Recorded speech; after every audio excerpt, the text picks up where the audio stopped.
चले।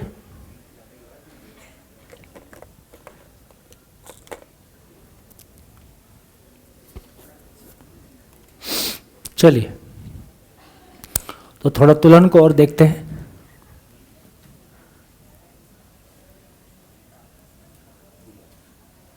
तुलन का मतलब है, बेसिकली इसको कह रहे हैं कि हमारी दृष्टि क्या है ना। दृष्टि, नजरिया,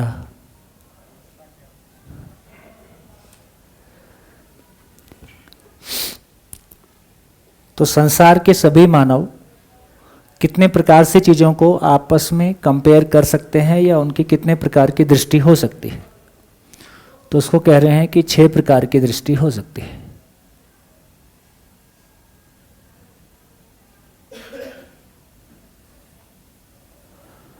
प्रिय, हित, लाभ, न्याय, सत्य। इसमें से प्रिय दृष्टि को कहा कि जो इंद्रिय सापेक्ष है उसको प्रिय कह रहे हैं। जो शरीर के स्वास्थ्य सापेक्ष है, शरीर स्वस्थ रहे इस अर्थ में। जो धन सापेक्ष है, जो संबंध सापेक्ष है, और जो अखंड समाज के अर्थ में है, और चारों अवस्थाओं में संतुलन के अर्थ में है।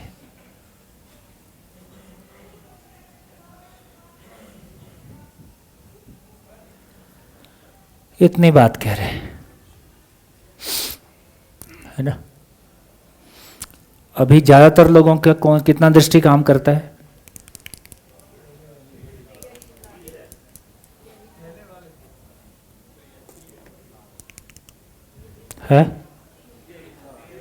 प्रियहित लाभ। प्रियहित लाभ में भी कौन सा ज्यादा काम करता है? देखिए, ये शरीर को ऐसा बनाना है कि जिसको दूसरे देख के प्रभावित हो जाए, वो हित में आएगा कि प्रिय में आएगा? प्रिय में आएगा। इसलिए देश भर में जितने जिम खुले हैं वो ज्यादातर प्रिय दृष्टि है ना। तो ज्यादातर वो प्रिय दृष्टि है, स्वस्थ रहने वाला भाग बहुत कम है। तो सही अर्थों में देखा जाए तो दृष्टि हमारी एक ही है, उसी के लिए धन।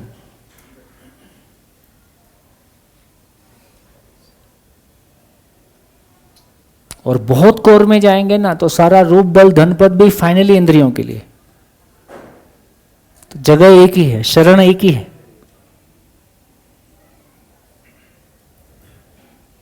तो आदमी के पास एक ही शरण है ना। विशेष रूप से जब पुरुष की बात करेंगे तो उसके पास दो ही शरण है। या तो वो इंद्रियों से सुखी होने जाएगा या वो समाधान से सुखी होने जाएगा, बीच की गुंजाइश है नहीं ज़्यादा। इसलिए उसकी बाध्यता है। इसलिए पुरुष का, महिलाओं का थोड़ा सा एक दूसरी दुनिया भी है, क्योंकि वो बायोलॉजिकली जन्म देने की घटना के कारण। चलिए, अभी देखा जाए तो ये 3 दृष्टियां किस बात के लिए है? ये 3 दृष्टियां शरीर को जिंदा बनाए रखने के अर्थ में है।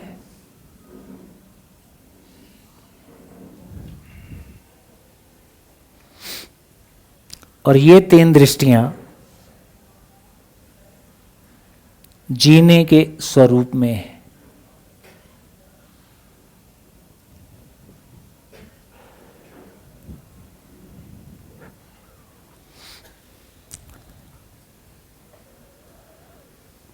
देख लीजिए कि 6 में से हम कितना जी रहे।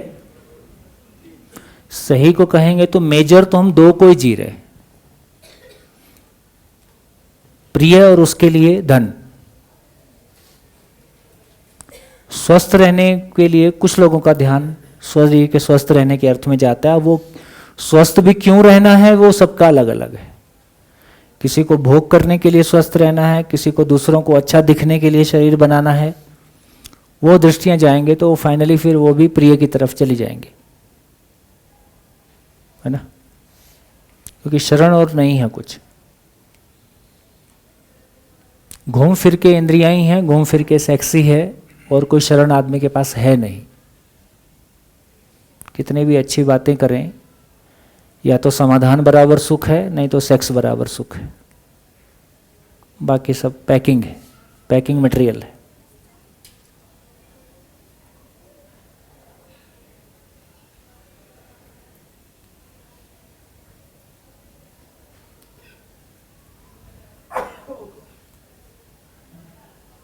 आस्था ने बड़ा काम किया है। समाधान ना मिलने के बावजूद भी आदमी ने अपने आप को बचाए रखा, ये बड़ा काम किया। ये बड़ा काम है। तो आस्था को अवमूल्यन ना किया जाए, है ना, क्योंकि देखा जाए तो दर्शन से भी आस्था ही जग रही है। अभी आस्था व्यक्ति के प्रति थी, अब आस्था अस्तित्व के प्रति, अस्तित्व के नियम के प्रति है।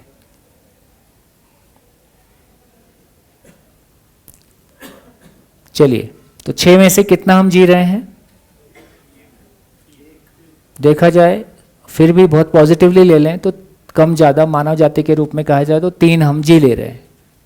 कोई लोग स्वस्थ रहने के लिए भी प्रयासरत हैं। बीमार नहीं होना है इसलिए स्वस्थ रहना है, क्योंकि अधिकांश लोग इसलिए भी स्वस्थ रहते हैं। बीमार नहीं होना है इसलिए स्वस्थ रहना है, भोग करना है इसलिए स्वस्थ रहना है, दूसरों को चमकाना है इसलिए स्वस्थ करना है, और फाइनली भोग ही करना है। चमका के भी क्या करोगे? चमका के भी गाड़ी फाइनली वहीं जाएगी। सारा रूप बल धन पद से पहचान बना के फाइनली गाड़ी वहीं जाएगी। तो शरण एक ही है। फिर भी एज ए होल कहें तो हम 3 दृष्टियों को जी सकते हैं। 3 तो बिल्कुल हवा में है, वो तो बिल्कुल संबंध में तृप्ति पूर्वक जी जाएं। ये अपेक्षा रूप में है कि योग्यता रूप में है? समाज भय से मुक्त हो जाए, ये तो बहुत दूर की बात है। प्रकृति में संतुलन हो जाए, ये तो और दूर की बात है। पता ही नहीं है। आप देख लीजिए, सारा अध्यात्म, धर्म, विज्ञान, सारे प्रयासों के बावजूद जीने का स्वरूप ब्लैंक है। कर्तव्य दायित्व।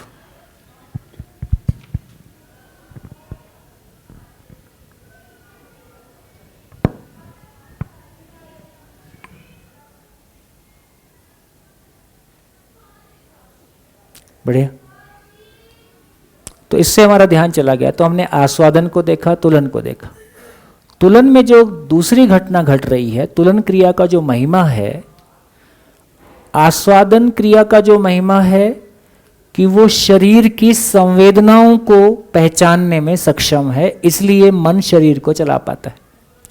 मन ही शरीर को चलाएगा, वृत्ति कभी भी शरीर को नहीं चलाएगा, चित्त भी नहीं चलाएगा, वृत्ति भी नहीं चलाएगा, आत्मा भी नहीं चलाएगा।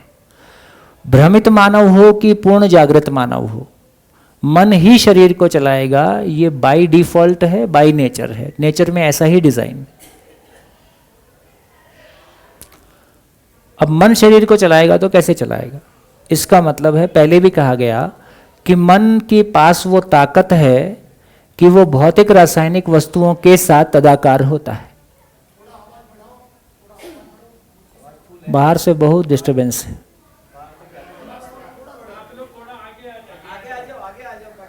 हाँ, आपने भी कौन सी कसम खाई है कि बिल्कुल पीछे वाली सीट पे ही बैठना है? नहीं नहीं, आगे भी गद्दे खाली हैं, सीट भी खाली हैं, कुर्सी सहित आगे आ जाएं।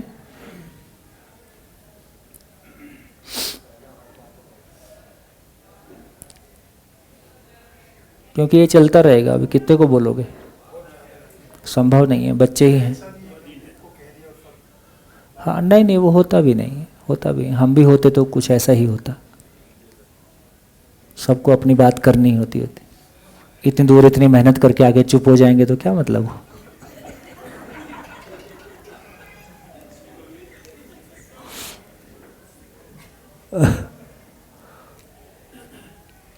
आदमी खुशी मिलती है तो आदमी बोलता है ना, ये अच्छा लग रहा है, वो अच्छा लग रहा है, कितनी ठंड है, पहाड़ कैसा है। अपने भीतर का पहाड़ दिख जाए तो क्या बुरा है, वहां भी बर्फ जमी।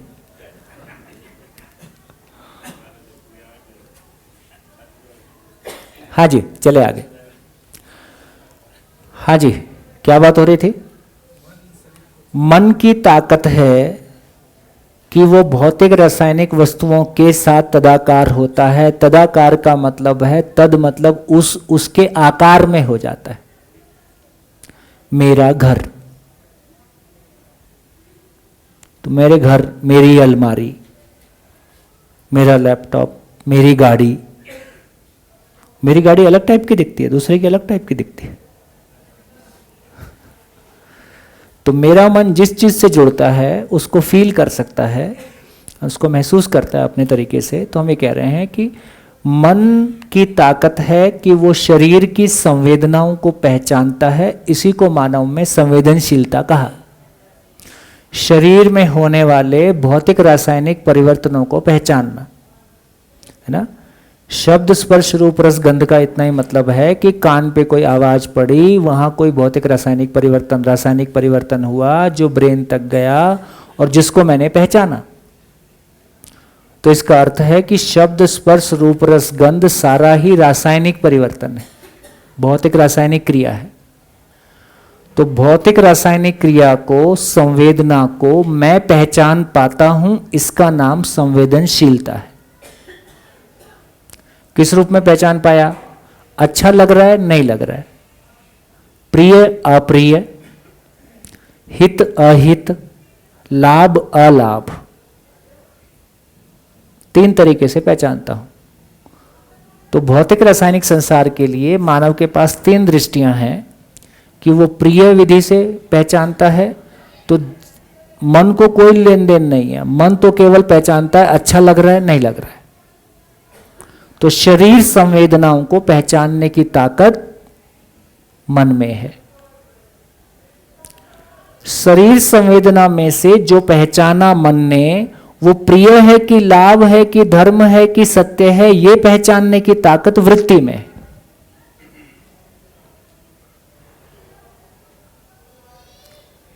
बढ़िया। मन ने क्या पहचाना?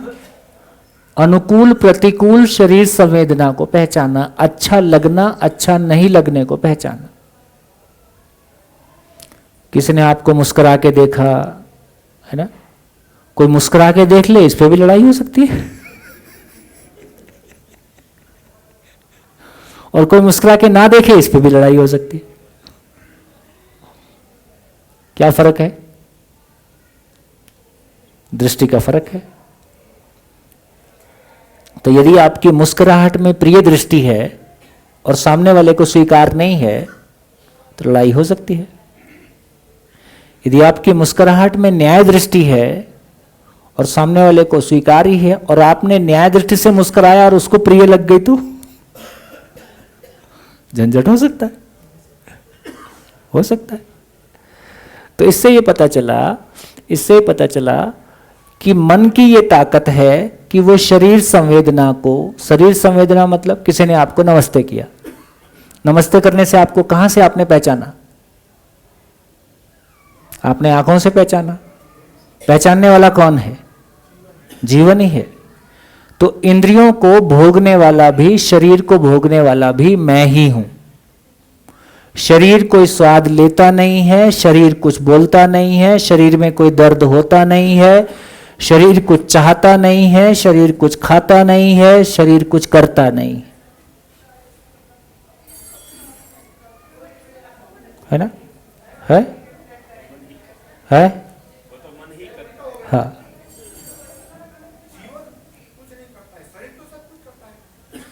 लास्ट से करवा लो।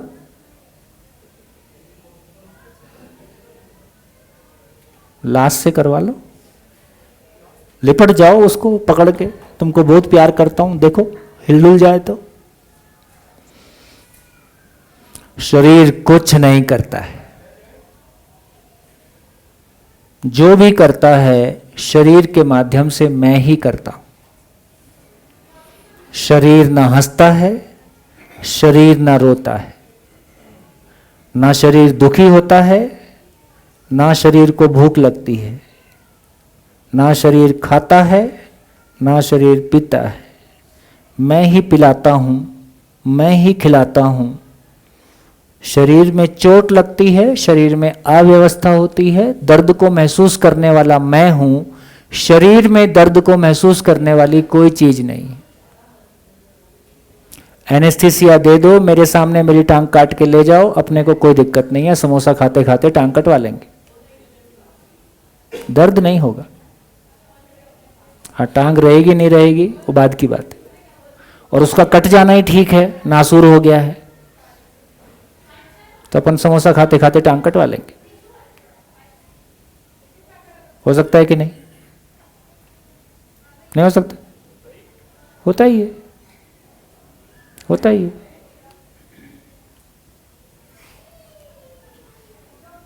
तो समझने लायक बात क्या हुई? शरीर शुद्ध रूप से साधन है।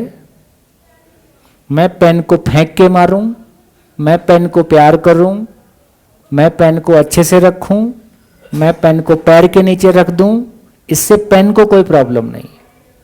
सिंपल, इतनी सी ही बात है।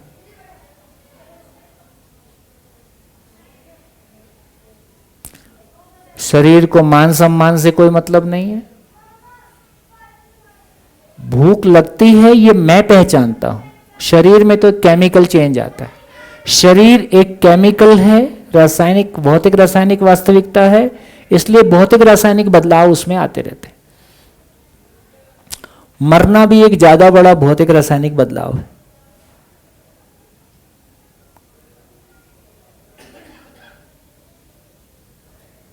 जीभ पे कुछ रखा, एक तरह का केमिकल चेंज हुआ।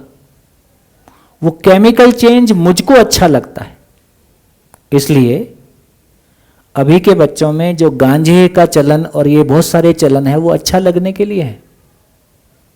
वो पीने के बाद जो ब्रेन में चेंज आता है, वो जो हल्कापन आता है, टेंशन रिलीज हो जाती है। दारू पी के भी जो थोड़ा सा आदमी अपनी जो परिस्थितियों से थोड़ा सा हल्का होता है, ये सब सुखी होने के लिए किया गया प्रयास, अच्छा लगता है। इसलिए कहा कि अच्छा लगने की सीमा क्या होगी?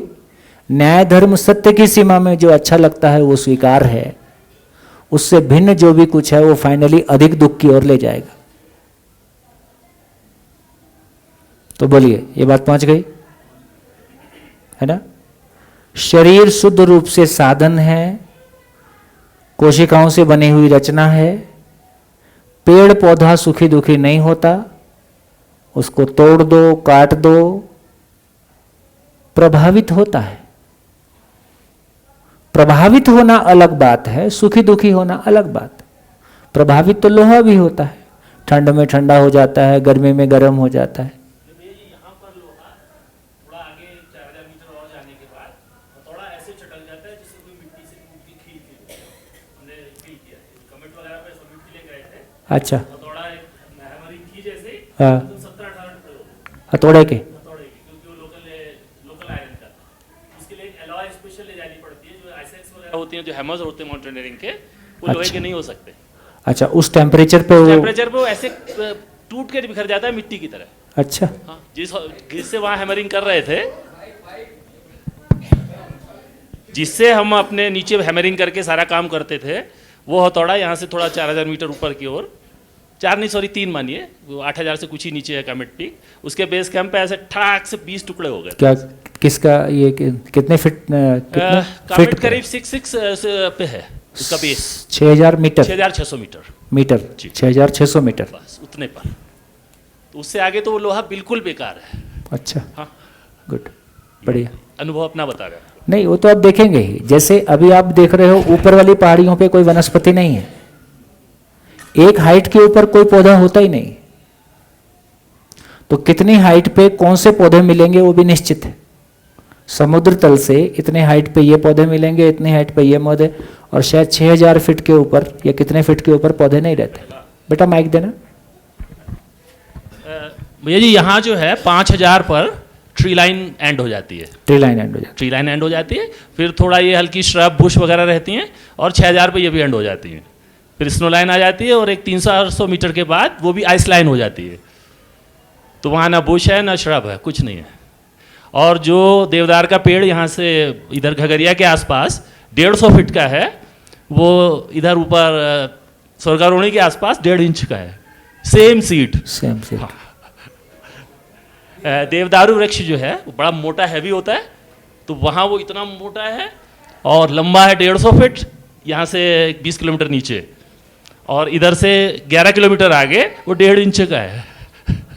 इतना छोटा सा, और उसकी लाइफ 25-30 साल है। ऐसा नहीं कि उसकी उम्र छोटी है, वो 30 साल में 150 फीट हो गया है। उसका डाया 16 फीट है और इसका डाया 1/2 इंच है और हाइट 1.5 इंच है। शब के रूप में नीचे आ गया है। ये यहीं पर आप अगल बगल दोनों बाजू देख सकते जी। बढ़िया। हाँ जी, क्या चर्चा कर रहे थे हम? तो मन की ताकत की बात कर रहे थे और शरीर की स्थिति की बात कर रहे थे। तो शरीर की स्थिति के बारे में यदि हमको ये स्वीकार हो जाता है, तो शरीर के साथ जो अनावश्यक मोह है, शरीर साधन है, नहाते हुए कुछ करते हुए उसको फील कीजिए, उस पर हाथ मार के देखिए, तो हो सकता है कोई क्षण में दिख जाए हाँ यार साधन ही। सच्चाई तो इतना ही है। तो ये शरीर मैं नहीं हूं, मैं शरीर को चलाता हूं, मैं कहीं पहुंचना चाहता हूं, ये शरीर मेरे लिए साधन है। शरीर कुछ चाहता नहीं है, शरीर कुछ बोलता नहीं है, मैं ही शरीर के माध्यम से बोलता हूं। अभी मेरे पास कितने माइक हैं? 2। तो मुंह भी एक माइक है, अंदर अंदर तो मैं अपने आप से बात करता ही। चलिए, तो हम ये कह रहे थे कि मन की ताकत है, देखिए प्रकृति की बनावट, मन की ताकत है कि वो भौतिक रासायनिक वस्तुओं के साथ तदाकार हो पाता है, इसलिए ब्रेन के सिग्नल्स को पहचान पाता है।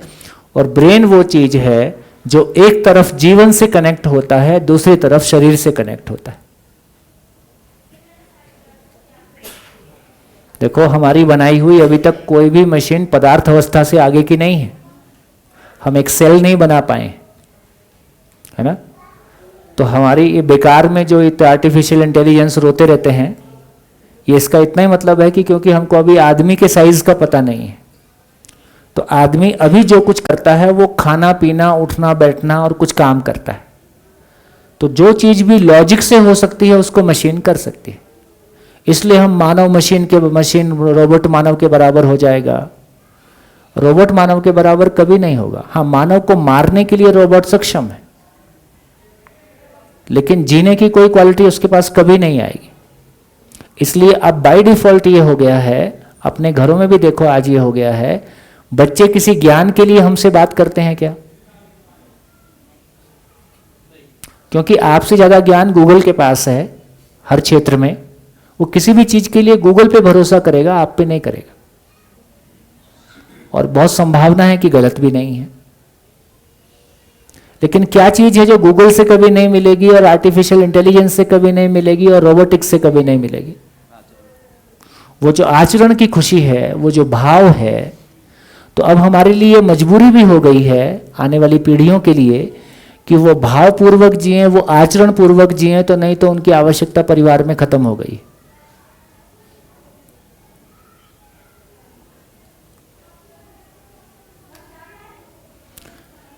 तो मन की ताकत है कि वो शरीर संवेदना को पहचानता है, इसलिए शरीर को चला पाता है। लेकिन उसने जो शरीर से संवेदना को पहचाना, वो न्याय है कि धर्म है कि सत्य है? जैसे अभी भी मैं कुछ बोलता हूं, ये क्या है? शब्द है। शब्द है तो एक ध्वनि है, वाइब्रेशन है, वो आपके कान पे पड़ी। अब ये कौन सी अनुकूल है कि प्रतिकूल है, इसको कौन पहचानेगा? तो शरीर के लिए तो अनुकूल नहीं है। जिसको शरीर से सुख लेना है वो इस सभा में 15 मिनट बैठ के भाग जाएगा, क्योंकि उसको पता है कि शरीर के लिए अनुकूल संवेदना नहीं आ रही है। ये कोई ऐसी बात ही नहीं कर रहे हैं जिसमें शरीर का कोई सुख हो। पता नहीं क्या क्या बात किए जा रहे हैं। तो इसका मतलब है ये किसने पहचाना? कान से ध्वनि, कान पे ध्वनि गया, वो ब्रेन तक पहुंचा, है ना। मन ने पहचाना कोई ध्वनि आ रही है। अब ये ध्वनि यदि सीधे सीधे शरीर से संबंधित है तो मन सीधे सीधे पहचान लेता है, लेकिन यदि ये ध्वनि न्याय धर्म सत्य की है तो मन की ताकत नहीं है वो उसको पहचान पाए, तो इसको वृत्ति ही पहचानेगा। तो वृत्ति कहेगा कि ये न्याय धर्म सत्य की सूचना है, क्योंकि न्याय धर्म सत्य की जो अपेक्षा है वो मन में अपेक्षा बनी हुई है, लेकिन उस अपेक्षा को पहचानने वाली चीज ये कौन सी है, ये पहचानने वाली चीज वृत्ति में है। तो उस तरह से वृत्ति उसको पहचानेगा। वृत्ति के साथ एक और महिमा है कि वृत्ति क्रम को पहचानती है, ये इसके बाद हुआ, ये इसके बाद हुआ, इसलिए वो कंपैरिजन हो पाता है। कंपैरिजन कैसे होता है वृत्ति में? कंपैरिजन तभी होगा जब मैं पहले और बाद को पहचान पाऊंगा, कम और अधिक को पहचान पाऊंगा। और वृत्ति में जब हम विचार कर रहे हैं कि पहले ये करूं कि बाद में ये करूं, तो मैं क्रम को देखता हूं कि क्रम क्या है। इसलिए मेरे को लगता है कि बहुत बड़ी घटना अस्तित्व में भी यही है कि सारा अस्तित्व क्रम से है, जिसको अनुक्रम कहा। सारा अस्तित्व क्रम से है, जिसको अनुक्रम कहा। मैं जो जिंदगी में सुखी होना चाहता हूं उसकी जो मैंने योजना बनाई है उसका क्रम ठीक है कि नहीं है। जैसे हमने योजना बनाई कि गांव को आदर्श बनाना है। अभी योजना गलत नहीं है, लेकिन ना तो इसकी योग्यता ठीक है ना इसका क्रम ठीक है, क्योंकि न्याय धर्म सत्य का दृष्टि स्पष्ट नहीं है। तो जो काम मैं नौकरी छोड़ के 92 में मैंने नौकरी छोड़ा दिसंबर में, जो काम मैं 91-2 में छोड़ के अपने गांव में जाके करना चाहता था, घर वालों ने मना बेशक कर दिया, लेकिन अब समझ में आता है कि मैं वहाँ बैठता तो मार ही खाता, कुछ नहीं होने वाला था। आज भी कुछ होना इतना आसान नहीं है। वो तो संयोग है कि एक जो कुछ चक्री चली और जो कुछ वहाँ हो गया, संस्थान बन गया और वहाँ कुछ अभी होना शुरू हो गया है। हो सकता है आने वाले 5-10 साल में इसकी ध्वनि अलग अलग जगह तक जाएगी। लेकिन अब समझ में आया कि ना तो क्रम ठीक था, ना अपनी कोई योग्यता थी, और योग्यता के साथ क्रम बनता है। योग्यता होने के बाद क्रम सजेगा, नहीं तो योग्यता पाने के लिए क्रम सजेगा। तो वृत्ति की एक बड़ी ताकत है कि वो क्रम को पहचानता है। इसलिए कोई अब हमसे आके उस तरह की बातें कहता है तो हम कहते हैं यार बात गलत नहीं है, पर ये 10 साल बाद की बात है। और हमने कभी किसी एक राज्य के मुख्यमंत्री से बात हो रही थी तो बोले यार बात तुम ठीक बोल रहे हो, पर तुम जो ये कह रहे हो ना ये 50 साल में होने वाला काम है, मेरे पास सिर्फ 5 साल होते हैं। बहुत सारे लोग जो इसमें हिम्मत नहीं करते हैं उसका ये भी कारण है कि उनको वो कॉन्फिडेंस नहीं है कि कम समय में कुछ हो सकता है। तो उनके हिसाब से वो क्रम को ठीक गलत नहीं पहचान रहे, किसी हद तक ठीक ही पहचान रहे। लेकिन यदि किसी का कॉन्फिडेंस होगा तो 5 में भी कुछ कर ले जाएगा, कुछ तो हो ही गया। तो इस क्रम में तो मन की ताकत क्या है? मन में आस्वादन की अपेक्षा है, सुखी होने की अपेक्षा है। तो मन में शरीर के संवेदना को पहचानने की अपेक्षा है। शरीर की संवेदना के साथ साथ जो भी सूचना सामने आ रही है वो मूल्य मूलक है कि लक्ष्य मूलक है, इसको पैरेलल ऊपर जीवन वृत्ति पहचानता है और उस हिसाब से मन उसका आस्वादन करता है। तो ये कुछ बात हमने की। तो अभी तक हमने जितनी चर्चा की, मेरे को लगता है थोड़े आगे बढ़ लेते हैं। तो अभी तक हम तुलन कितना कर रहे हैं? पूरा कर रहे हैं कि आधा कर रहे हैं? तुलन में कितना दृष्टि? 6 दृष्टि। 6 दृष्टि में से हम कितना यूज कर रहे हैं? 3, है ना, क्योंकि जिंदा रहने के लिए 3 ही पर्याप्त है, जीने के लिए बाकी 3 की आवश्यकता है। तो इसका मतलब पता चला कि तुलन की जगह में मैं आधा ही इस्तेमाल करता हूं।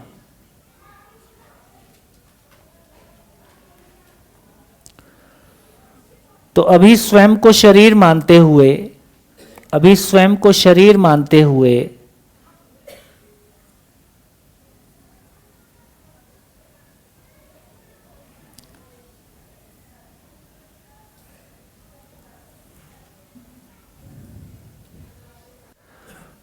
शरीर मानते हुए टोटल 10 में से मैं केवल 4.5 क्रिया को इस्तेमाल करता हूं। 10 में से 4.5 क्रिया व्यक्त होती है जिस आधार पे मेरा जिंदा रहना हो जाता है या दूसरों के जिंदा रहने में मैं सहयोगी हो जाता हूं, जिसका नाम सेवा है। ये काम 4.5 क्रिया में हो गया। बाकी की 5.5 क्रिया चुप है। आधा तुलन, साक्षात्कार, बोध, अनुभव, प्रमाण और संकल्प। ये 5.5 क्रिया भ्रमित मानव में चुप रहता है, ये व्यक्त नहीं हो रहा है क्योंकि इसके लिए ज्ञान उसके पास नहीं है। 4.5 के लिए ज्ञान कैसे आ गया इसके पास? क्योंकि इस ज्ञान को परंपरा ने हजारों साल में अर्जित किया है।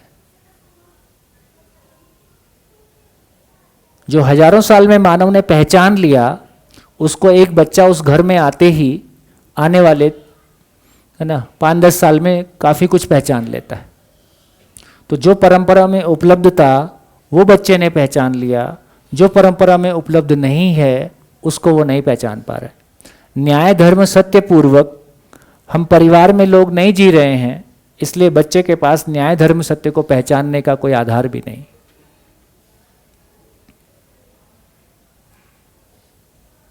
है ना। इंटरनेशनल कोर्ट ऑफ जस्टिस कहाँ है? हेग जिनेवा में है, मेरे को पता नहीं। उसको भी न्याय का पता नहीं।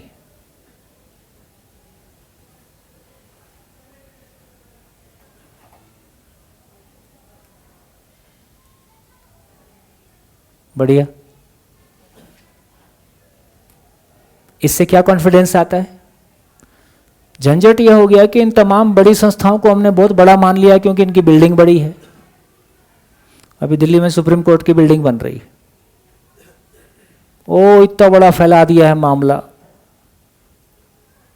अब देखो ज्ञान की महिमा, ज्ञान एक लाइन में उसको निचोड़ देता है। यहां न्याय है ही नहीं, अब उसका सारा प्रभाव खत्म। नहीं तो बिल्डिंग ही सर पे चढ़ के बोलती है। तो बिल्डिंग अनावश्यक हमारे सर पे ना चढ़े, है ना। ये चमचमाती सड़कें, ये चमचमाते हुए साधन, है ना, ये 7 स्टार 8 स्टार और दुबई और अबू धाबी और उसकी बिल्डिंग और समुद्र के नीचे का होटल, है ना, हम तो इन्हीं से प्रभावित हैं।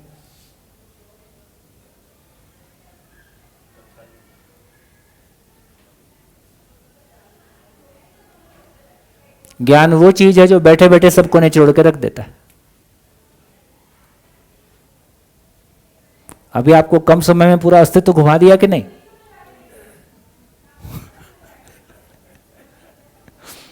घूम के आ जाओ, पूरी धरती पे से ज्यादा कुछ मिल जाए तो बता देना। पदार्थ अवस्था मिलेगी, प्राणावस्था मिलेगी, पशु मिलेगा, भ्रमित मानव मिलेगा। जितने लोग पैकेज टूर पे फॉरेन घूमने जाते हैं वो लौट के ना तो किसी को बताने लायक रहते हैं हम क्या करके आए क्योंकि इतना तंग होके आते हैं क्योंकि पैकेज टूर वाला उनको बहुत दौड़ाता है। इतने बजे यहां मिलना है, नहीं तो छोड़ के चला जाऊंगा। बेचारे भागते ही रहते हैं, है ना।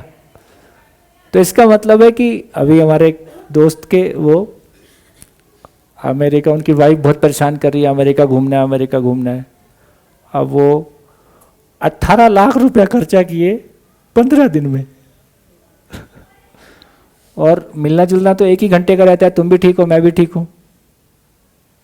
अब उसके बाद होटल में खाना खाए तो 4,000 का, पता नहीं कितने डॉलर का, वो खाए नहीं जा रहा है, पैसा तो अपना खर्चा हो रहा है। तो जिस सुख के लिए, जिस सुख की तलाश में हम बहुत सारा आकर्षण में सोचते हैं, जब भोगते हैं तो वैसा कुछ नहीं मिल रहा है जैसा हम चाह रहे हैं। हाँ जी, अब एक एग्जाम्पल ले लेते हैं और थोड़ी बात आगे करते हैं।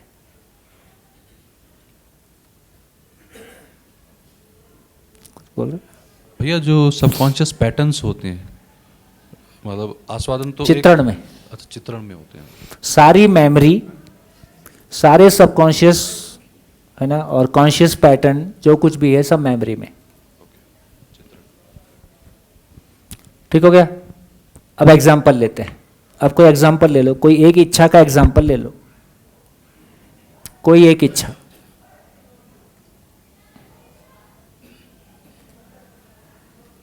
जैसे उत्तरकाशी में या बद्रीनाथ में आके शिविर करने की इच्छा, ये थोड़ा सा न्याय धर्म सत्य वाला हो जाएगा। चलो बद्रीनाथ घूम के आने की इच्छा, दोनों में फर्क पड़ जाएगा। बद्रीनाथ घूम के आने की इच्छा में कौन सी दृष्टि है? प्रिय दृष्टि, प्रिय दृष्टि या आस्था। आस्था बेसिकली न्याय धर्म सत्य के अर्थ में है पर क्लियर नहीं है, क्लियर नहीं। प्रिय हित लाभ तो नहीं है, वो है। हाँ, फाइनली जब करने जाते हैं तो प्रिय हित लाभ ही हाथ में आता है, आस्था अपने भीतर कहीं बना रहता है। तो इसका मतलब है पहाड़ है, बढ़िया, देखेंगे, घूमेंगे। कौन सी दृष्टि? प्रिय दृष्टि। तो पहाड़ पे घूमने की इच्छा, ये इच्छा हो गया, तो इच्छा ही अचानक हो गई कि इसके पीछे भी कुछ हुआ होगा? कोई गया होगा, किसी ने बोला होगा। तो क्या बोला होगा? जिसने बोला उसके प्रति हम विश्वास करते हैं, इसलिए उसके शब्दों को सुनने का चयन करते हैं। इसको सुना जाए, ये हमने चयन किया, क्योंकि जो बता रहा था उसके प्रति हमको विश्वास। रोड चलते आदमी को तो विश्वास नहीं करेंगे। जो कुछ वो शब्दों से कह रहा है उसके अर्थ का मन स्वाद लेता है। आस्वादन में क्या क्या है? रुचि मूलक, मूल्य मूलक, लक्ष्य मूलक। तो बद्रीनाथ जाएंगे, इसमें कौन सा स्वाद आ रहा है? रुचि मूलक। रुचि मूलक स्वाद आता है, तो रुचि मूलक स्वाद, तो चयन, शब्दों को सुनने का चयन, जो चयन में आया उसका आस्वादन, जो आस्वादन में आया उसका विश्लेषण। अब उसका विश्लेषण करेंगे, है ना। जो कुछ वो वहाँ बता रहा है कि वहाँ पहाड़ है और मौसम ऐसा है और सड़कें ऐसी हैं और रास्ते की सुंदरता ऐसी है, जो कुछ भी उसने बताया, इसमें दृष्टि कौन सी? ये विश्लेषण हो रहा है, उसके मूल में दृष्टि कौन सी है? प्रिय दृष्टि। रुचि मूलक आस्वादन, प्रिय दृष्टि। प्रिय दृष्टि के साथ वो ये स्वीकारता है कि जो मेरा अभी तक का प्रिय दृष्टि में मैंने एंजॉय किया है, ये उससे कुछ हटके बता रहा है, क्योंकि उसके पास ऐसा कोई चित्रण पूर्व में नहीं है। तो उसके पास एक नया चित्रण स्वीकार हो गया कि बद्रीनाथ जाना है, क्योंकि कंपेयर करके देखा, उसके पास जो प्रिय था अभी तक, जो कभी प्लेन से नहीं निकला है ना, प्लेन मतलब जैसे पश्चिमी मैदान, उसको कल्पना नहीं होती है कि इतना बड़ा पहाड़ हो सकता है।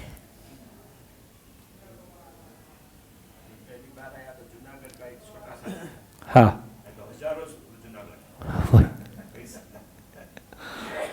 ठीक बात है।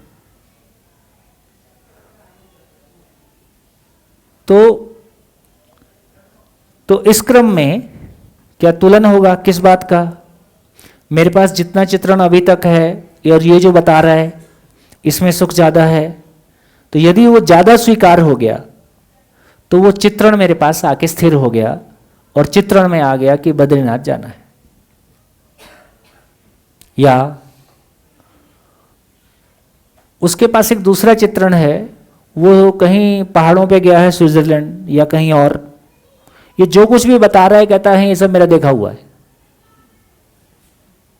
तो जो भी आप बता रहे हो वो मेरे पास जो पहले से है उससे ज़्यादा नहीं है। ज़्यादा नहीं है तो सुन लिया और चित्रण नहीं बना।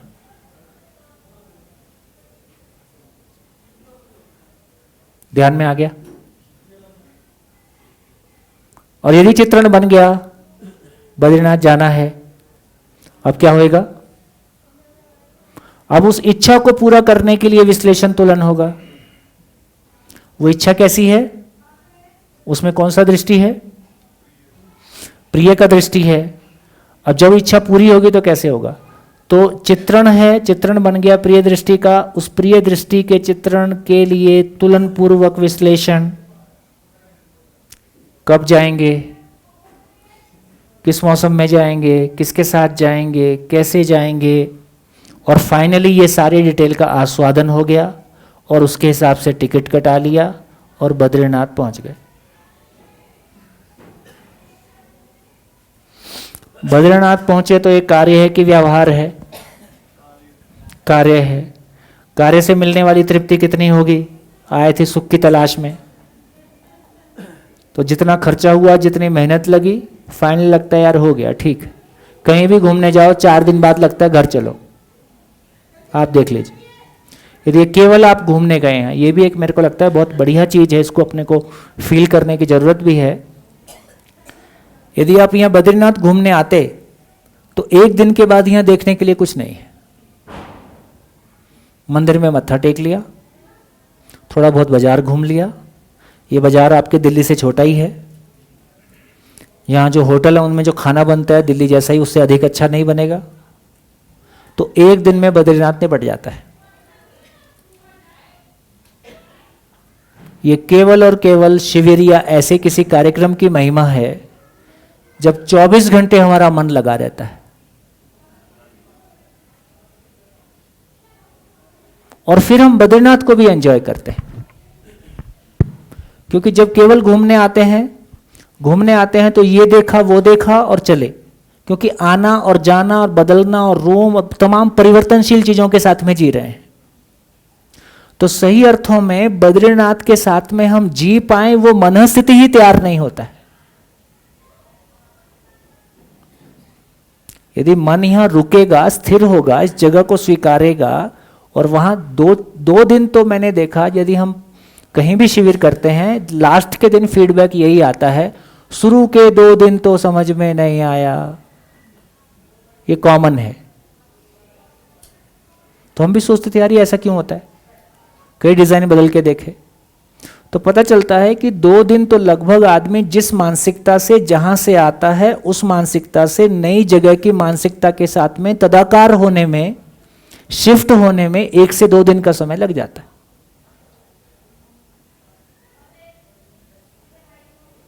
यहां आए तो यहां के वातावरण के साथ में सेटल होने में, कमरे के साथ सेटल होने में, जगह के साथ, खान पान के साथ, रूटीन के साथ सेटल होने में हमको 2 दिन लग गए।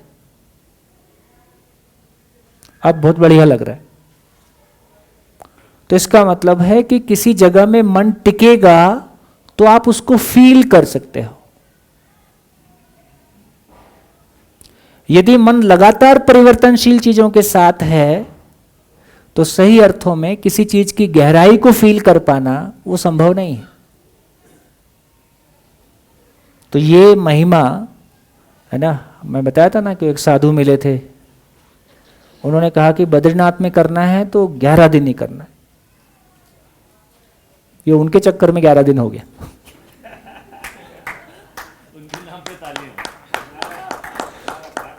और मैं सोचता हूं अच्छा ही हुआ, क्योंकि जितना आराम से हम चले, 7 दिन में फिर हम स्पीड मेंटेन करते हैं तो फील करने का टाइम नहीं मिलता है कंटेंट को। एक कोर्स जैसा चल जाता है। अभी हम बिल्कुल कोर्स नहीं चला रहे हैं, एकदम आराम से हैं। थोड़ी सी इधर उधर की बात भी बीच में कर लेते हैं, तो थोड़ा सा हमको परकुलेट होने का समय मिल रहा है। तो इसका मतलब क्या हुआ, तो अपन ने ये देखा कि कैसे एक इच्छा, नई इच्छा बाहर से जाके चित्रण में स्थापित हो गई और कैसे वो इच्छा एग्जीक्यूट हुई, ये हमने देखा। अब आप में से कितने लोग अपनी जिंदगी में झांक के ऐसे एग्जाम्पल देख पा रहे हो कि कैसे एक नई इच्छा मेरे भीतर स्थापित हुई थी और कैसे एक नई इच्छा को मैंने फिर साकार किया था और उसमें क्या पाया, क्या अपेक्षा थी और क्या पाया। क्योंकि उस व्यक्ति के बताने से मेरी कोई अपेक्षा बन गई थी कि इसमें इतना सुख मिलेगा। जब मैंने उसको भोग के देखा तो क्या पाया। कितने लोगों का ध्यान इस बात पे जा रहा है कि अब मेरे भीतर मैं किसी इच्छा को देख पा रहा हूं कि नई इच्छा कैसे बनी, चित्रण तक कैसे गई और फिर नई इच्छा को मैंने उसको कैसे व्यवहार किया। कितने लोग को ध्यान जा रहा है, कितने लोग को ध्यान जा रहा है कि मैं अपनी इच्छा को देख पा रहा हूं। ठीक, कोई एक जन बोलो। जब जो है विद्या को समझा तो बहुत से कार्यक्रमों के प्रस्ताव आते हैं। थोड़ा माइक दूर कर लीजिए, आपकी आवाज वैसे ठीक ठाक है। जब विद्या को समझा,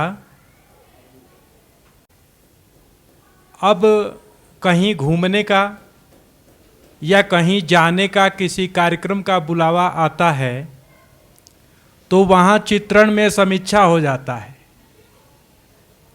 कि स्थान तो हमने देखा ही है, वहाँ पे कोई ऐसी वस्तु नहीं है जहाँ पर हम 3 दिन 2 दिन टिक सकते हैं, क्योंकि वहाँ खाने पीने का बात ही होना है और कुछ होना नहीं है। इसलिए बहुत सी चीज़ें जो है नियंत्रित हो गई हैं। अब जो है कोई जीवन विद्या से ऊपर की बात होती है तभी कहीं जाने का इच्छा करता है, नहीं तो जहाँ हैं हम वहीं ठीक हैं। अब कोई प्रस्ताव स्वीकार नहीं होता। देखिए, इनकी बात को मैं दूसरे शब्दों में कहूं कि जैसे तीर्थ और टूरिज्म, तीर्थ और टूरिज्म, जब तीर्थ करते हैं तो टूरिज्म होता ही है। जब हम तीर्थ के लिए जाते हैं तो तीर्थ का मतलब क्या है? तीर्थ का परिभाषा ही है जो मन को तार दे, उसका नाम तीर्थ है। मन को तार देगा मतलब क्या है? मन के तरने का मतलब है कि मन वृत्ति को पहचान ले। मन वृत्ति को, मन तरा रहे तो मन वृत्ति को पहचाना रहे, और मन वृत्ति को पहचाना रहे ये तब संभव है कि जब चित्त वृत्ति चित्त को पहचानता है, और फाइनली चित्त बुद्धि को पहचानता है, और फाइनली आगे जाता है। तो इसका मतलब है, इसलिए मंदिर का भी परिभाषा ऐसा ही है, मन के अंदर प्रवेश करा सके वो मंदिर है।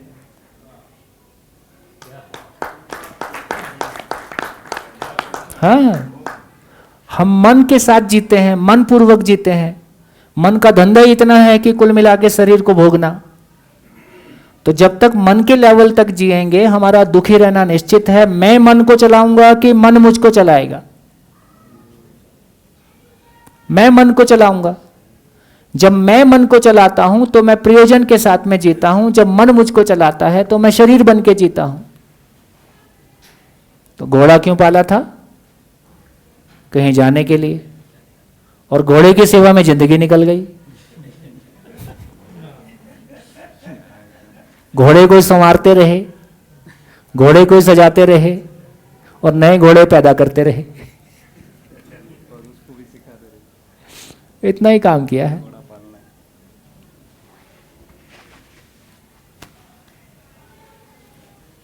मेरे बोलने से आपको दुख तो नहीं होता है? पीछे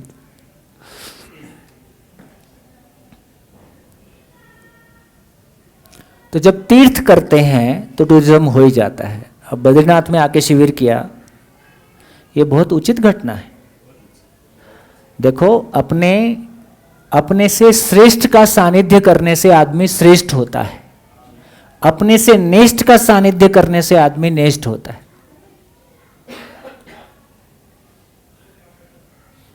इसलिए हर व्यक्ति अपने से श्रेष्ठ की तलाश में रहता है।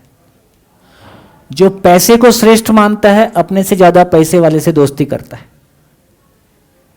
जो पद को श्रेष्ठ मानता है अपने से अधिक पद वाले से दोस्ती करता है ना?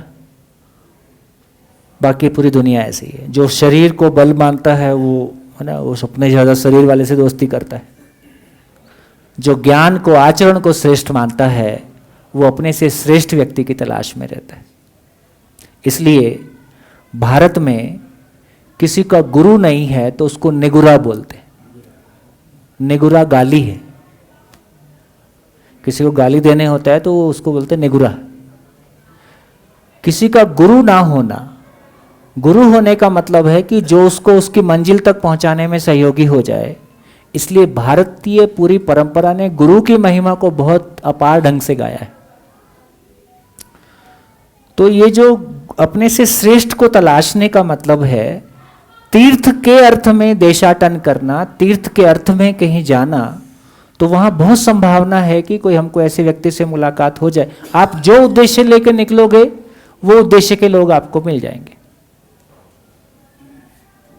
तो अब देखिए, बद्रीनाथ में 10 दिन शिविर करना से हमको कंटेंट का लाभ आपस में जो शेयर करना है, मैं तो खुद ही कह रहा हूं, मैं जितनी आस्था के साथ आया था उससे ज़्यादा लाभ मुझको मिल चुका है। अपना पेमेंट हो गया, बाकी तो बोनस में चल रहा है। ठीक है, शिविर तो बोनस में है। ठीक, अब 10 दिन यहाँ वर्कशॉप करने से, शिविर करने से, इस कंटेंट को हम उनसे अपने उन श्रद्धेय जीवन को अर्पित कर सकें जिन्होंने तमाम साधनाएं करके एक बड़ी निष्ठा को, अपने पूरी शरीर यात्रा को किसी ज्ञान के लिए अर्पित किया है। श्रद्धेय हैं वो लोग। ये जो पीले कपड़े का हम सम्मान करते हैं, जो लाल कपड़े का हम सम्मान करते हैं, ये जो ब्रह्मचर्य संन्यास का हम सम्मान करते हैं, वो पहला सम्मान तो इसी बात का है कि तुमने हिम्मत दिखाई है। संसार केवल इंद्रियों के घनीभूत होकर जीता है, इंद्रियों का नौकर होकर जीता है। तुमने कम से कम उससे मुक्त होकर जीने की हिम्मत दिखाई। उस हिम्मत का सम्मान, उसमें पॉजिटिव पार्टी है, उस हिम्मत का सम्मान। हो सकता है उसकी ऊंचाई अभी उतनी ऊंची नहीं है, वो भी अभी यात्री ही है, लेकिन उसने हिम्मत की है, तो उस हिम्मत का हम सम्मान करते हैं। तो यदि इस तरह से हम ये काम करते हैं तो अब हमारे लिए भी अच्छा हो गया। तीर्थ तो हो ही गया, टूरिज्म तो हो ही गया, सारा सौंदर्य, सारा पहाड़ और सारी ब्यूटी और सारा सब कुछ बाकी हो ही गया। यहाँ का आलू भी देख लिया, यहाँ का सब देख डाला। तो गुरु में लघु समाया ही रहता है। इसलिए भारतीय परंपरा में तीर्थ की परंपरा है, टूरिज्म की परंपरा ही नहीं थी। टूरिज्म में केवल भोग की दृष्टि है, वो एक उद्योग है, भोग का उद्योग। वो मानव की चेतना को मानव चेतना की ओर ले जाएगा कि जीव चेतना की ओर ले जाएगा, है ना। हम मेहनत करके अपनी कब्र खोद रहे हैं। देखो, मेरा अपना 30-32 साल का सामाजिक जीवन हो गया। मैंने से पाया कि जिन लोगों ने किसी निष्ठा के साथ में जीवन किया, गलत पैसा नहीं कमाना, कोई नशा पत्ती नहीं करना, कुछ पॉजिटिव काम करना है, चाहे वो पेड़ लगाओ, चाहे वो समाज में कुछ अच्छा करने के लिए निष्ठा से करें, सफल असफल सब छोड़ दीजिए, कोई दिक्कत नहीं। लेकिन यदि आपने पवित्रता के साथ में अपना जीवन बिताया तो 50-60 के बाद उनके चेहरे में, आंखों में चमक है। उनके जीवन में वो सरलता है, उनके जीवन में बोझ नहीं है, बैगेज नहीं है। ये तो अभी भी दिखाई देता है। और जिन्होंने उल्टा पुल्टा जिया है, उस समय लग रहा था कि बहुत उपलब्धि के साथ हैं, उस समय लग रहा था कि बहुत ऊंची आवाज़ में बात करते हैं और उनकी आवाज़ को बहुत लोग सुनते हैं। मैं सबकी आवाज़ को दबते हुए अभी देख रहा हूँ। तो एक बात बहुत अच्छे से ध्यान में आती है कि पवित्रता के साथ में उठाया, चाहे योग्यता नहीं है, वो काम तो नहीं होगा जिसके लिए निकले हैं, लेकिन अंदर वाला काम जारी है। प्रकृति में बेईमानी नहीं है। यदि एक भी कदम पवित्रता के साथ में उठाया है, उसका पेमेंट आपको मिलेगा।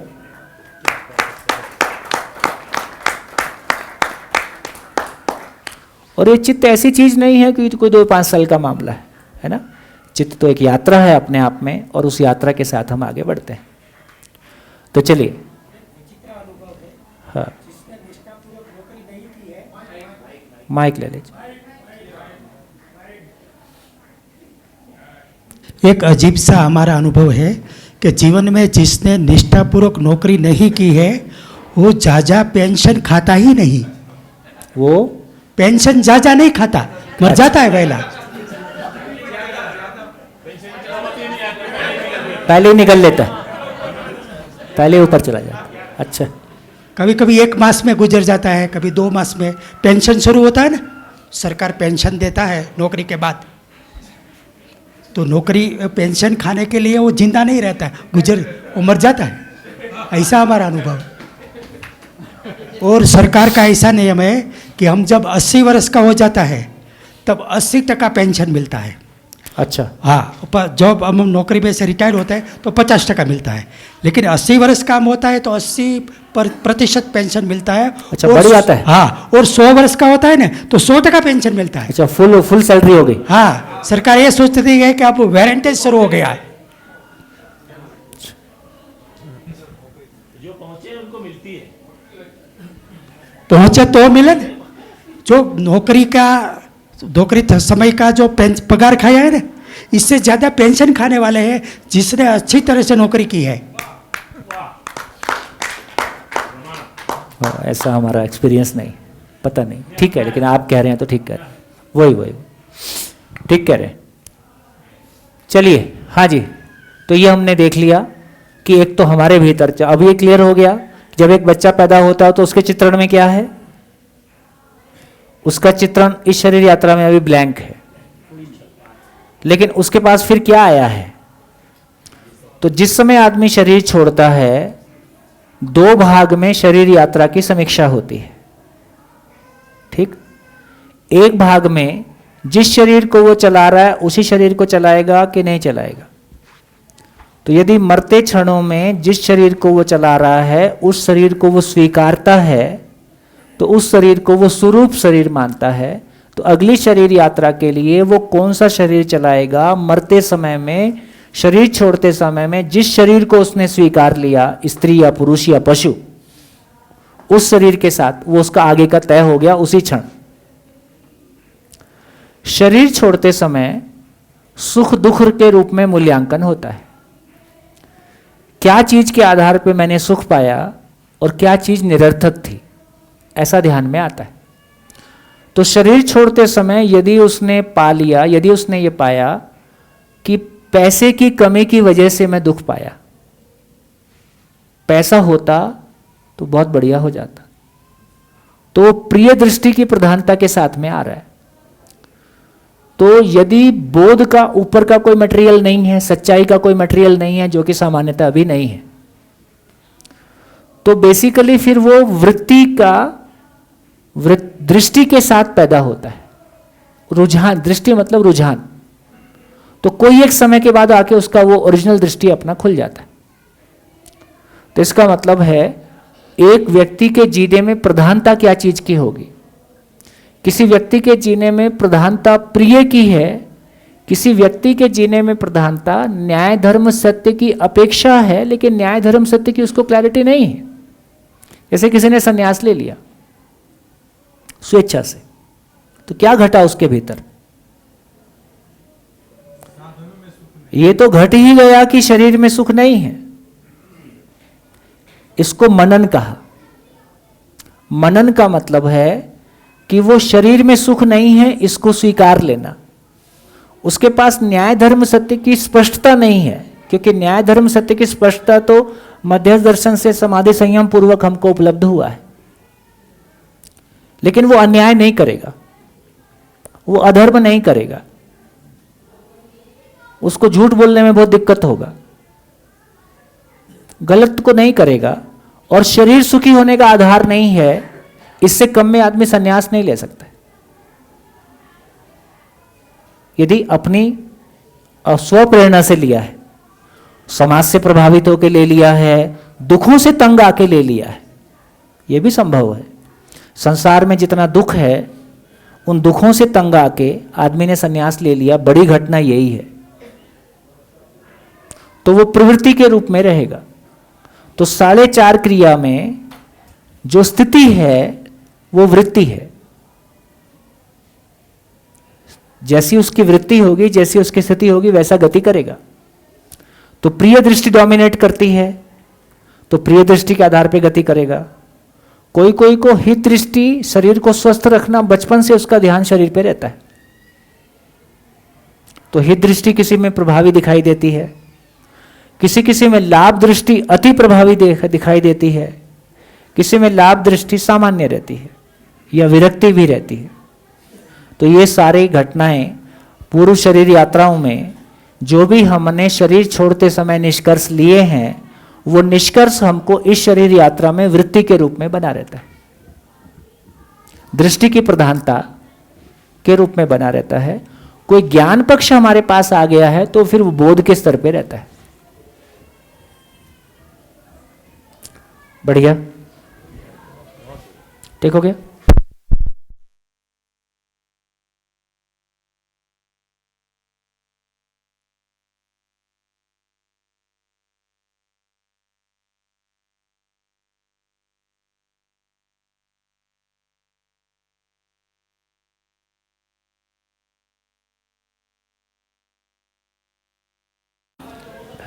जब हम तीन क्रियाओं की बात करते हैं, जब हम तीन क्रियाओं की बात करते हैं, भौतिक क्रिया, रासायनिक क्रिया और जीवन क्रिया, तो हम इसी जीवन क्रिया की बात कर रहे हैं। हाँ, ये जीवन क्रिया।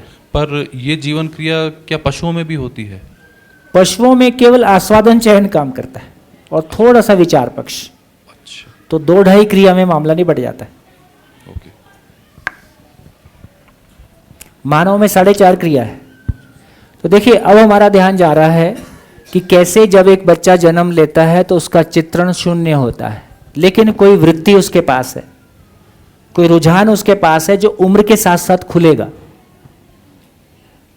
इसलिए बिल्कुल शाकाहारी परिवार में मांसाहारी बच्चा पाया जाएगा, मांसाहारी परिवार में शाकाहारी बच्चा पाया जाएगा, संत के घर में डाकू पैदा होता हुआ देखा जाएगा, डाकू के घर में संत पैदा हुआ देखा जाएगा, है ना।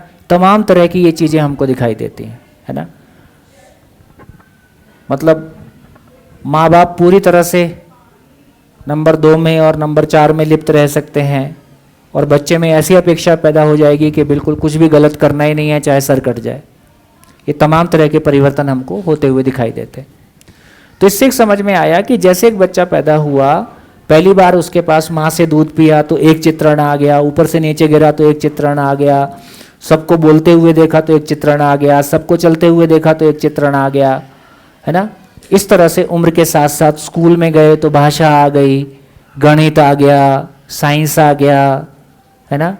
व्यवसाय किया तो कोई और एक्सपीरियंस आ गए, लोगों के साथ में जिया तो किसी के साथ दोस्ती बहुत अच्छी हुई, किसी के साथ दोस्त ने धोखा दिया, ये सब उसका चित्रण बनते जा रहा है और चित्रण से उसकी मान्यताएं बनती जा रही। जैसे मैं कहता हूँ कि भाई किसी को दोस्त बहुत अच्छा मिला तो वो कहता है दोस्ती से बड़ी कोई चीज़ नहीं। किसी को दोस्त ने धोखा दे दिया, वो कहता है कि कोई किसी का नहीं होता है। अब ये दोनों ही बातें उसकी मान्यता से प्रभावित है। तो किसी की कोई मान्यता कभी तक रहती है और किसी पॉइंट के बाद वो मान्यता पूरी बदल जाती है। तो इस तरह से जिंदगी भर हमारी मान्यताएं बदलती हैं, हमारी आस्थाएं बदलती हैं और जिंदगी के किस मोड़ पे जिंदगी कैसे करवट लेगी ये हम नहीं बोल सकते। तो इससे हमारा ध्यान आ गया। अब यदि न्याय धर्म सत्य जीते हुए, न्याय धर्म सत्य पूर्वक जीते हुए लोग घर में दिखाई देते, मोहल्ले में दिखाई देते, तो क्या होता? उसको भी पहचान लेता। अभी हम क्यों नहीं पहचान पा रहे थे सूचना मिलने के बाद भी? ये एक सोचने लायक बात है और बहुत अच्छी बात है। अभी इतने सारे शिविर करने के बाद भी, या हम भी इतने साल बोलने के बाद भी क्यों उस स्थिति को नहीं पा गए? पूर्व अभ्यास नहीं। तो ये जो इतने साल में और अपने पूर्व शरीर यात्रा में जो कुछ भी चित्त में पूर्वाभ्यास इंद्रियों का और पूर्वाग्रह मान्यताओं का है, उसको हैंडल करने में इतना समय लग रहा है। जबकि जो आपने बात कही थी, बच्चा तो पैदा हो रहा है, वो तो समाधि में ही है उस समय, उसके पास तो कोई गलत विचार नहीं है, उसके पास तो कोई और सही की चाहना भी है। उस समय यदि उसको पूरा मिल जाए तो ये बहुत सारा लोचा नहीं होगा जो हम अभी कर रहे हैं।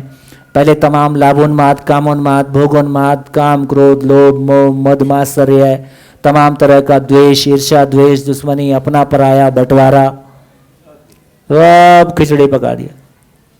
अब इससे निपटने में मेहनत लग रही,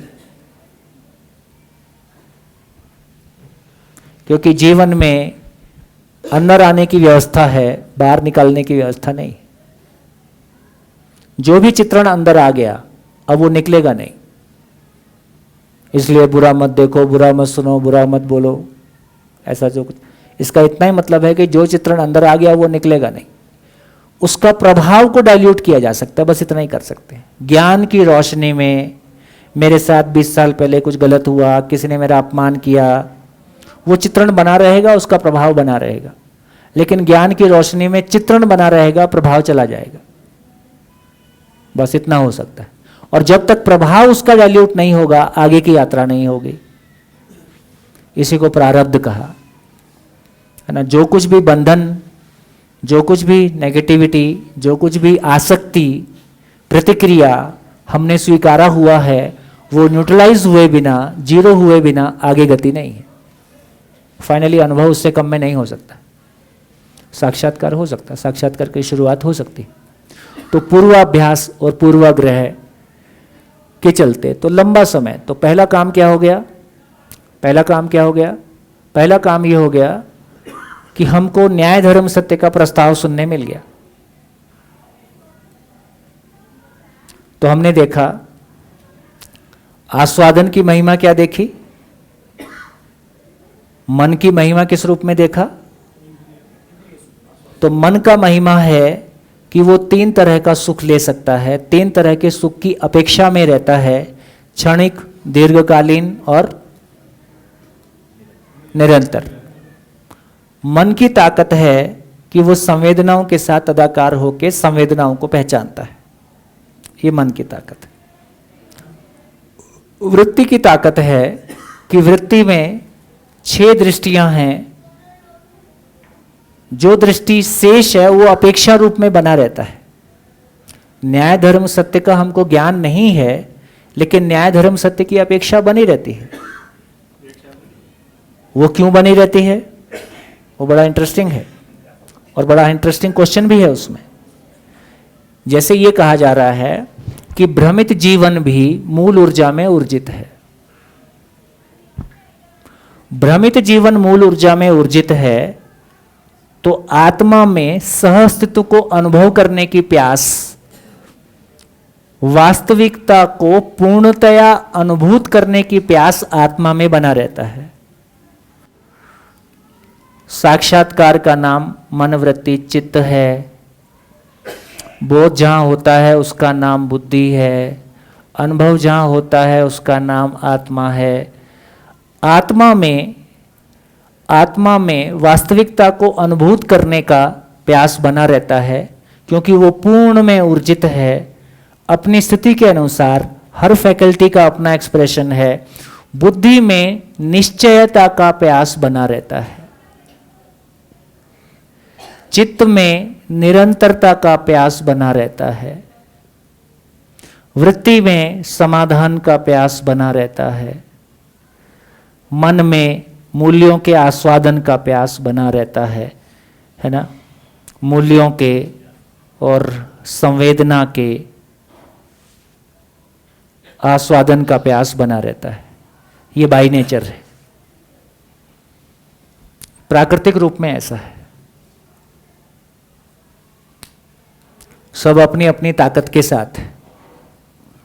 तो मन में जो अंश हैं वो किस तरह से व्यक्त होंगे, और वृत्ति और चित्त और बुद्धि और आत्मा।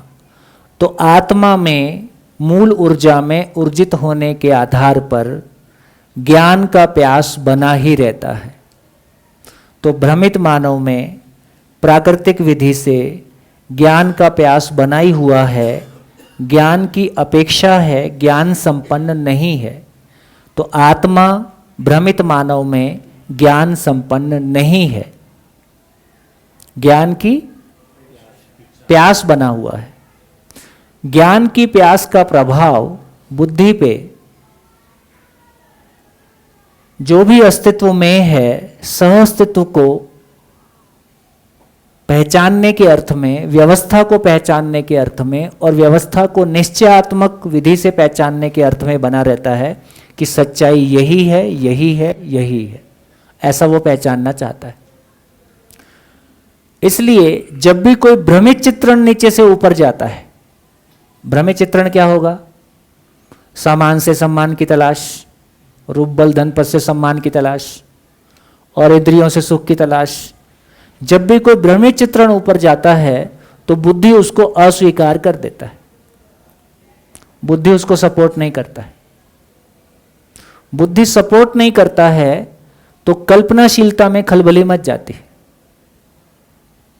वहां से कल्पनाशीलता में उचित अनुचित को पहचानने की प्यास, सही गलत को पहचानने की प्यास बन जाती है, और यहीं से मानव में समझने की जिज्ञासा पैदा होता है। समझने की जिज्ञासा ही न्याय धर्म सत्य को पहचानने के अर्थ में बनता है। तो देखो, जितनी बात मैंने अभी कही वो धरती के सभी मानव में समान रूप से है कि नहीं है? समान रूप से है। बात समझ में आई? बात पहुंची कि नहीं पहुंची? भाई, भ्रमित मानव में सभी जीवन मूल ऊर्जा में ऊर्जित हैं। मूल ऊर्जा में ऊर्जित होने के बाद आत्मा में ज्ञान की प्यास रहेगा, बुद्धि में निश्चयता की प्यास रहेगा, है ना, चित्त में निरंतरता की प्यास रहेगा, और कल्पनाशीलता में उचित अनुचित सही गलत को पहचानने की प्यास रहेगा। इसमें मानव की कोई भूमिका, इसमें मानव की कोई भूमिका, इसमें हमारी कोई भूमिका नहीं है। वही मानव में सुख की तलाश के रूप में मन में बना रहता है, समाधान की तलाश के रूप में विचार में बना रहता है ना, चित्त में निरंतरता की। इसलिए चित्त कुछ भी निरंतरता से कम में चित्त मानता ही नहीं है। सुख की निरंतरता कहाँ से आ रही है? वो चित्त से आ रही है। उसी में मन की अपेक्षा, मन सुख की अपेक्षा में है। तो क्या समझ में आया? धरती के सभी मानव में ये प्राकृतिक विधि से है। क्वेश्चन आपके लिए, देखते हैं बाबा आंसर देते हो कि नहीं। ये प्रोत्साहन है समझने के लिए। क्वेश्चन ये है, यदि ये सभी में समान रूप से है तो कुछ लोगों में न्याय धर्म सत्य को पहचानने के लिए जिंदगी दांव पे लगाने की निष्ठा पाई जाती है, और कुछ लोगों में दूसरों को जिंदा रहने को भी हनन करने की प्रवृत्ति पाई जाती। यदि यह अपेक्षा न्याय धर्म सत्य को पहचानने की सभी में समान रूप से है तो ये दिखाई क्यों नहीं देती है? कुछ लोगों में न्याय धर्म सत्य को पहचानने के लिए, समझने के लिए जिंदगी दांव पे लगाने की अपेक्षा दिखाई देती है, और कुछ लोगों में दूसरों का भी प्रिय हित लाभ लूट लेने की अपेक्षा दिखाई देती है। ऐसा क्यों है? सभी में न्याय धर्म सत्य की अपेक्षा यदि प्राकृतिक है तो सभी में वो समान रूप से क्यों दिखाई नहीं देती है? यह जो है, अगर उसको वातावरण, वो तो सभी के लिए वातावरण एक ही जैसा है। एक परिवार में रह के एक बच्चा अलग निकल जाता है, दूसरा बच्चा अलग निकल जाता है, वातावरण दोनों के लिए सेम है। अपनी अगली शरीर यात्रा के जो पूर्वाग्रह, पूर्वानुमान, पूर्वाभ्यास, बहुत बढ़िया। तो एक तो ये समझ में आया कि पूर्व शरीर यात्राओं में जो कुछ भी पूर्वाभ्यास और पूर्वाग्रह गहरे में मेरे भीतर स्वीकार है वो मुझको चलाता है। एक पार्ट तो ये है, और उससे ही जुड़ा हुआ पार्ट ये है कि इस शरीर यात्रा में भी मैंने वही सब धंधे आगे किए। तो जितना एक व्यक्ति ने इंद्रियों से सुख पाने के प्रयास में अपनी पूरा तदाकार होकर अपने आप को लगाया है, पूरी अपनी क्रिएटिविटी, पूरा अपना मन, है ना, इंद्रियों को भोगने में जिस तरह से लगाया है, उस तरह के अभ्यास उसके बन गए। रूप बल धन पद से जितना मैंने अपनी पहचान को विस्तार दिया है उतने गहरे पूर्वाग्रह मेरे बन गए। अब ये गहरे पूर्वाग्रह और पूर्वाभ्यास उस मौलिक न्याय धर्म सत्य की अपेक्षा को दबा लेता है और ये उस पर हावी रहता है।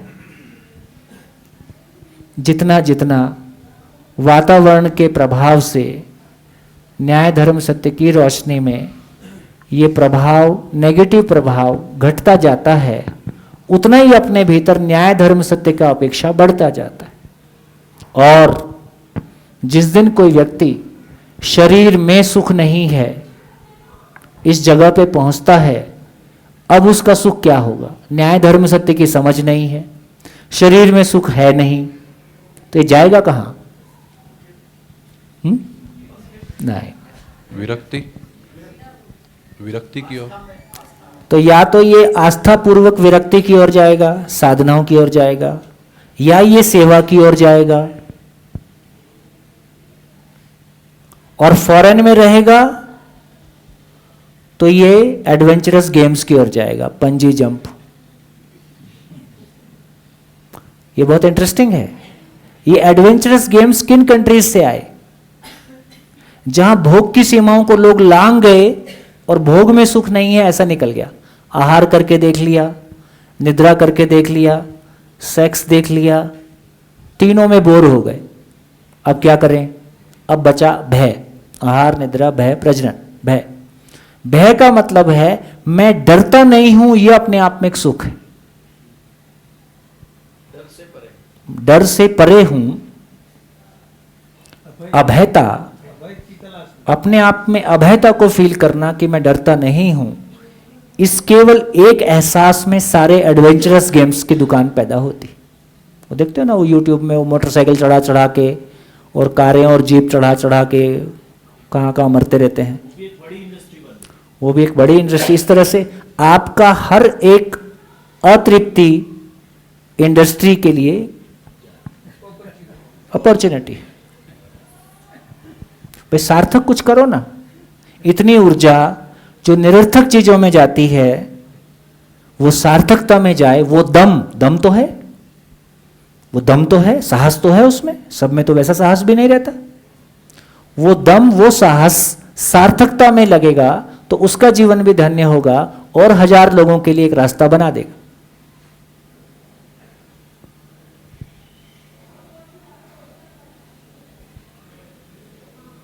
बढ़िया।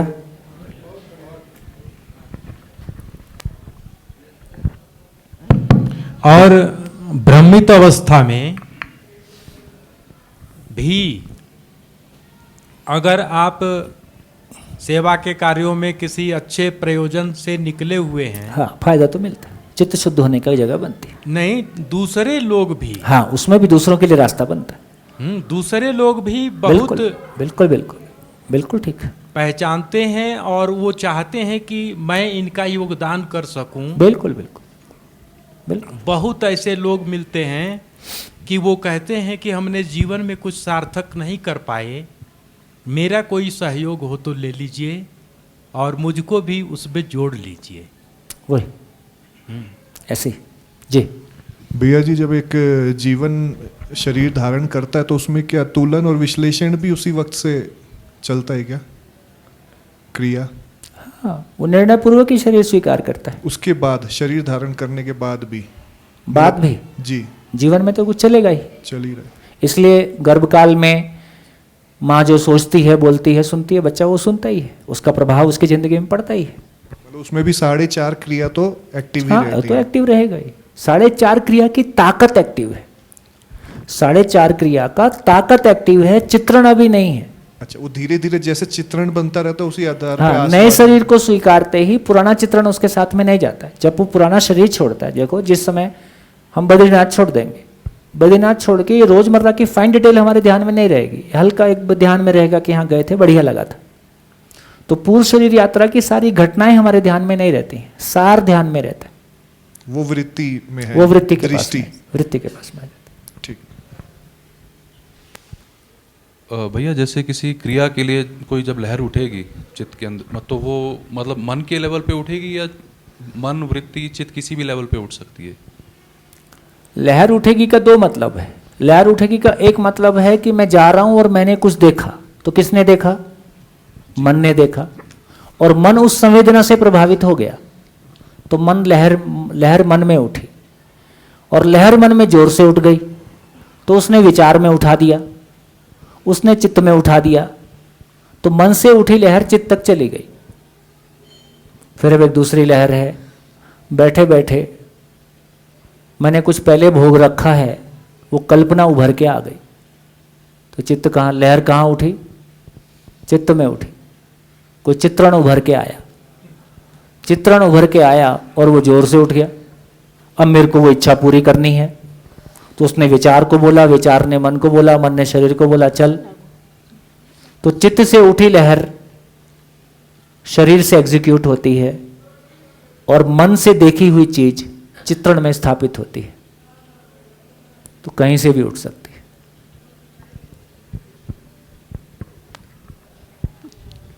ये न्याय धर्म सत्य क्या है वो पहले तो समझ में नहीं आया था, पर कुछ है सही, उसे जीने की वो बहुत तीव्र इच्छा पहले से ही होती थी, अभी भी है। पर सच में अगर ये जीने जाए, समझ में जाए, तो हमारे समाज में ऐसा होता है, एक वुमन के लिए बहुत डिफ़िकल्ट है।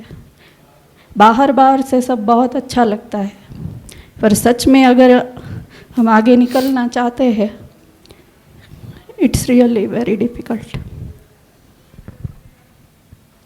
देखिए, एक ही बात कहना चाहता हूँ कि एक मानव का साइज इतना है कि पूरी मानवता से ऊपर उठ के बात कर सकता है, तो वो डिफ़िकल्ट नहीं है। अभी हम थोड़ी अपनी अपेक्षा के लिए कमज़ोर पड़ते हैं, या हमारी यात्रा अभी किसी पड़ाव तक पहुंची है।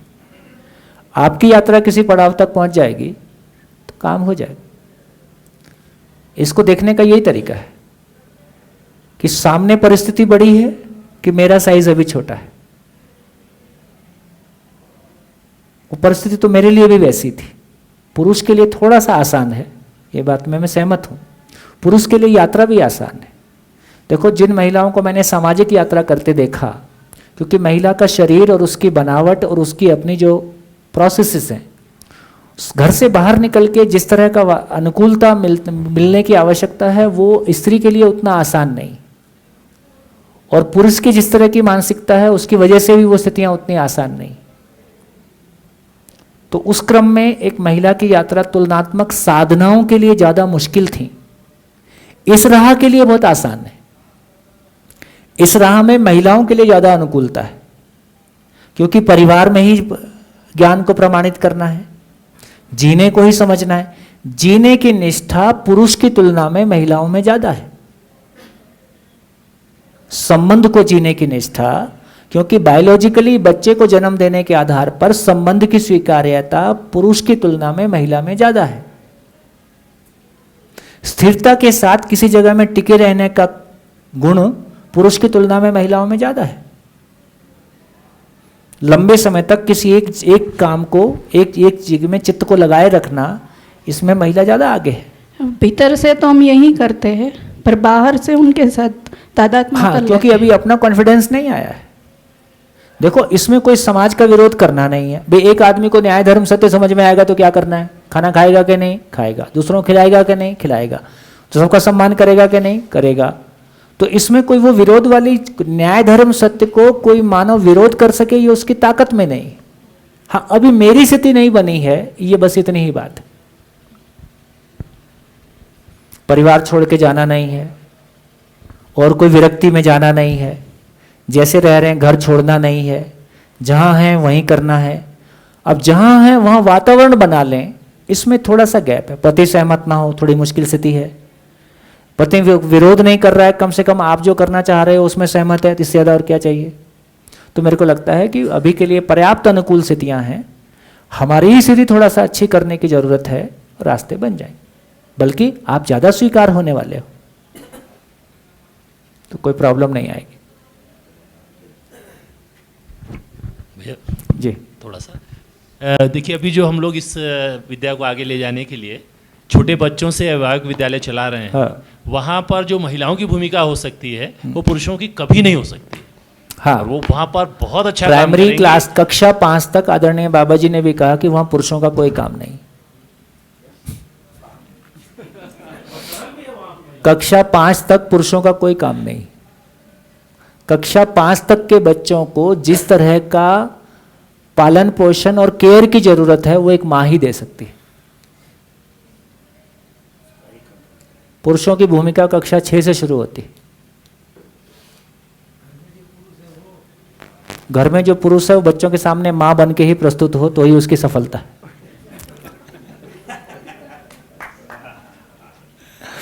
यही सच्चाई है। शरीर स्त्री पुरुष है, मैं तो स्त्री पुरुष नहीं हूं ना। वो जो मैं घर में हुकूमत चलाने के मूड में आ जाता हूं उसका नहीं चलेगा।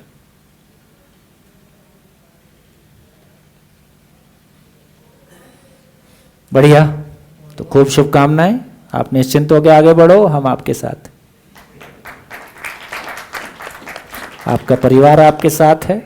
और अब तो सूरत में पहला प्रयोग सूरत में होने जा रहा है, जहां हम डे शिविर को प्रयोग कर रहे हैं। डे शिविर का मतलब लोग सुबह अपने घर से आएंगे, शाम को अपने घर चले जाएंगे। और 1000 लोग का शिविर एक साथ, 1000 लोग एक साथ 3 दिन के लिए पहली ट्रायल कर रहे हैं। कैसा होता है वो देखते हैं।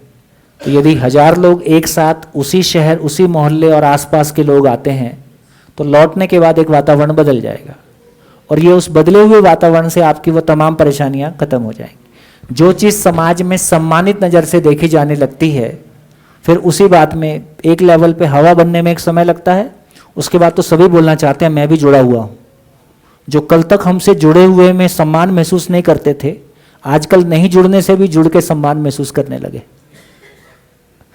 ये सब हमने होते हुए देखा।